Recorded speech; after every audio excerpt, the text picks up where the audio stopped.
नमस्कार मंडळी, मी मिराज फारुक माझ्या सिंधुदुर्ग यूट्यूब चॅनलवर करतो तुमचं मनपूर्वक स्वागत। आज आपण आहोत आपल्या या कुडाळ तालुक्यातील मानगाव या गावी आणि आज मानगावची ग्रामदेवता आणि भारतातील एकमेव श्रीदेवी यक्षिणी मंदिर या ठिकाणी आणि या यक्षिणी देवी मंदिरातील आजचा जो वर्धापन दिन सोहळा आहे तो आजचा आपण बघणार आहोत। माझे मित्र अश्विन आहेत आणि हे सन्माननीय पोलीस क्षेत्रात काम करत असणारे कांडरकर साहेब सुद्धा आहेत आणि यांच्या समवेत यांचा जो हा गाव आहे यांच्यासोबत आजचा हा जो वर्धापन सोहळा आहे तो आपण बघणार आहोत माझा सिंधुदुर्ग मिराज फारुक यूट्यूब चॅनलच्या माध्यमातून। चला तर आपण मंदिराकडे प्रस्थान करूया।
आपण 2 दिवस यक्षिणी देवीचा वर्धापन दिन साजरा करतो।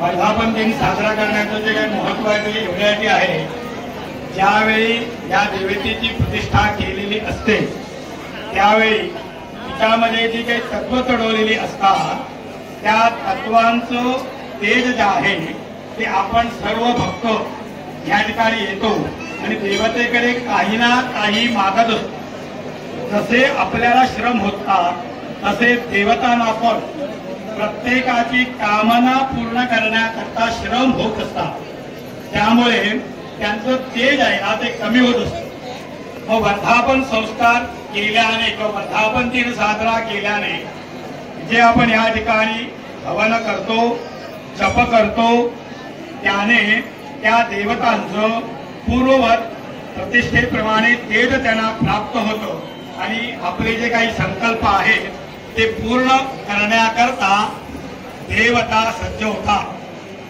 मुळात मंदिर ही संकल्पना याच्याकरता आहे। आपण सर्वजण मंदिरात येतो पण करतो काय, तर जसं ब्राह्मण या ठिकाणी काही मंत्र म्हणत असतात, हवन करत असतात, तसं देवतांना तेज प्राप्त होण्याकरता मंदिरात आल्यानंतर प्रत्येकाने त्या देवतेचं नामस्मरण करायचं।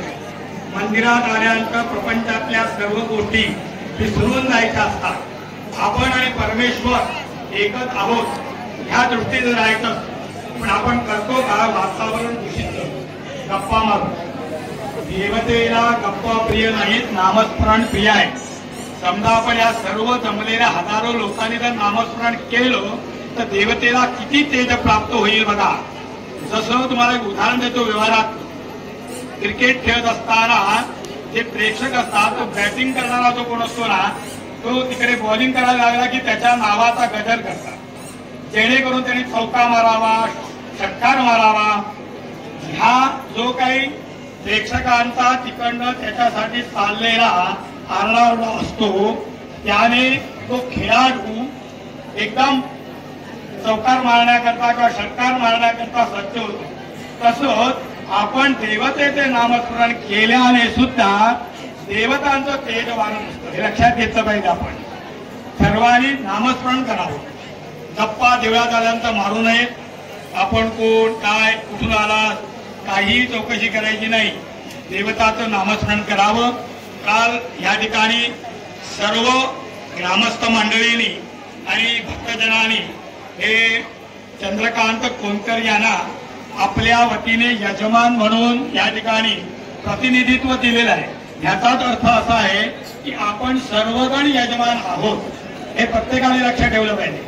जे यजमानाला नियम आहे ते सर्व नियम आपणा सर्वांना सुद्धा पाळावे लागतात। नुसते यजमान कारण आपण सांगितल्यामुळे ते यजमान या ठिकाणी आपलं करून पुण्यावाचन केलं आणि प्रधान संकल्प केला.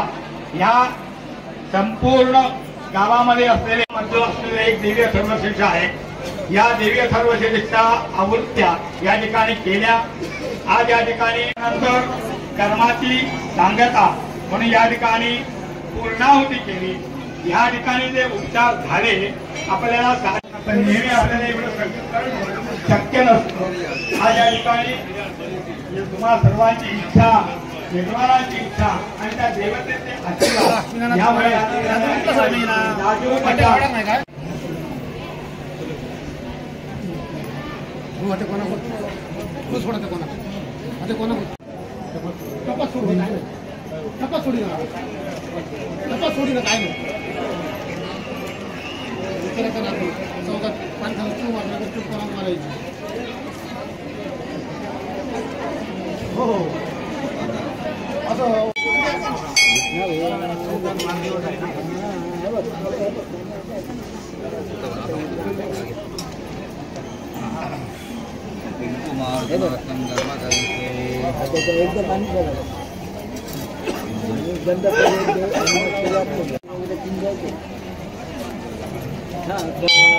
प्रत्येकाकडे अतिसिंदर घ्या. महाविद्रासे किमती महाविद्याय मा जगन्मात्रे नमः. महालक्ष्मी शिवप्रियाय विष्णुमाय सिद्धाय नमः. शांताय सिद्धाय सिद्धसर्वते नमः. क्षमाय कांते क्षमवे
माणूस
परमेश्वरी आज आपल्या चरणाजवळ ही समस्त भक्तजन मंडळी ग्रामस्थ मंडळी आपल्या चरणाजवळ अनन्य भावे शरण प्रार्थना करतात. प्रार्थना करण्याचा हेतू प्रतिवर्षाप्रमाणे आपला जो काय उत्सव आहे तो कालपासून आजपर्यंत 2 दिवस क्रमांक देवीचा केलेला आहे तो आपल्या चरणाजवळ मान्य करून घ्या. त्याचप्रमाणे ज्या ज्या सभासदांनी इथे कुंकुमार्चनाची सेवा केलेली आहे त्याचप्रमाणे आज राजोपचार पूजा केलेली आहे तीही सेवा आपल्या चरणाजवळ संपूर्ण करून घेऊ. त्या सर्व कर्माचा कर्मोक्त शोभापात त्या संपूर्ण भक्तमंडळींना प्राप्त करून द्या. ही मंडळी कामधंद्याच्या निमित्ताने व्यवसायाच्या निमित्ताने बाहेरगावी जातात हिंडतात फिरतात प्रवास करतात. त्या ठिकाणी महादेवनांचं संपूर्ण संरक्षण सदैव त्यांच्या पाठीशी ठेवा. प्रत्येक जण उदरनिर्वाहासाठी जो काही व्यवसाय करतात नोकरी करतात त्या नोकरीमध्ये व्यवसायामध्ये येणाऱ्या ज्या काही अडीअडचणी आहेत त्या सर्व अडीअडचणी दूर करून त्या व्यवसायामध्ये नोकरीमध्ये प्रत्येकाला चांगल्या प्रकारचं यश लाभ कीर्ती मान प्रतिष्ठा आणि उत्तरोत्तर चांगली भरभराट प्राप्त करून द्या. सर्वांना आयुष्य आरोग्य उत्तम प्रकारचं देऊन प्रत्येकाच्या आरोग्याच्या ठिकाणी भोगले जाणारे जे काही क्लेश व्याधी पीडा आहेत त्या सर्व परिहार करून सर्वांना उत्तम प्रकारचं आयुष आरोग्य प्राप्त करून द्या. ज्या ज्या सुवासिनीने येथे कुंकुमार्चनाची सेवा केलेली आहे त्या सर्व सुवासिनींना चांगल्या प्रकारचं सुख संतती आणि सौभाग्य प्राप्त करून द्या. विद्यार्थी वर्गाला चांगल्या प्रकारे विद्यार्जनामध्ये चांगल्या प्रकारचं यश प्राप्त करून देऊन चांगल्या गुरुजनांचं मार्गदर्शन प्राप्त करून देऊन येणाऱ्या परीक्षेमध्ये चांगल्या प्रकारचं सुयश प्राप्त करून द्या. ही भक्तमंडळी ज्या ज्या वास्तूमध्ये राहतात त्या वास्तूमध्ये कुठल्या प्रकारचे काही संबंधित बाधा करणे कर्तृत्वादी बाधा किंवा अन्य कुठल्या प्रकारचे काही दोष असतील ते सर्व दोष आणि बाधा परिहार करून त्या वास्तूमध्ये चिरकालापर्यंत त्यांना सुख शांती समाधान प्राप्त करून द्या. प्रत्येकाच्या मनातील ज्या ज्या काही इच्छा आहेत त्या सर्व परिपूर्ण करून देऊन ही सर्व भक्तमंडळी अशीच एकत्र येऊन आपले उत्सव आणखी आनंदी मनाने साजरे करतील असा तुमचा कृपाशीर्वाद प्राप्त करून द्या. सर्वांच्या मनोकामना असलेल्या सर्व परिपूर्ण करून देऊन याहून आनंदाने सर्व भक्तमंडळीकडून आपली सेवा करून घ्या. सर्वोपरी सांभाळ करा कल्याण करा यश द्या आणि बरं करा. सर्वे जना सुखिनो भवन्तु. ओम अहं रुद्रदेवतो वैश्राम्यहमादित्येरुकविश्वदेवैः ओम चित्रावरुणभाविर्वेहमिन्द्राग्नि अहमश्विनो वा ओम सोममानसं जगर्वहङ्कटारमुदभूषणं भगम् ओम तदाविद्रविणमविष्मदेतुराभे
बरा नाही लोकांचा काय नंबर माझ्याकडे पाटील घेऊन येत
हां चला. अशा प्रकारे आजच्या ब्लॉगच्या माध्यमातून आपण बघितलं आपल्या सिंधुदुर्ग जिल्ह्यातील माणगावमधील श्रीदेवी यक्षिणी माता मंदिर या ठिकाणी असणारा हा जो सोहळा आणि या सोहळ्यातील विशेष कार्यक्रम, भाविकांची गर्दी, देवी मातेचं दर्शन आणि महाप्रसाद कशा रीतीने या ठिकाणी सोहळा जो साजरा झाला ते आपण बघितलं आहे. माझा सिंधुदुर्ग मी यूट्यूब चॅनलच्या माध्यमातून पुन्हा एकदा आपण नवीन कंटेंटसोबत असणार आहोत. तोपर्यंत बाय बाय.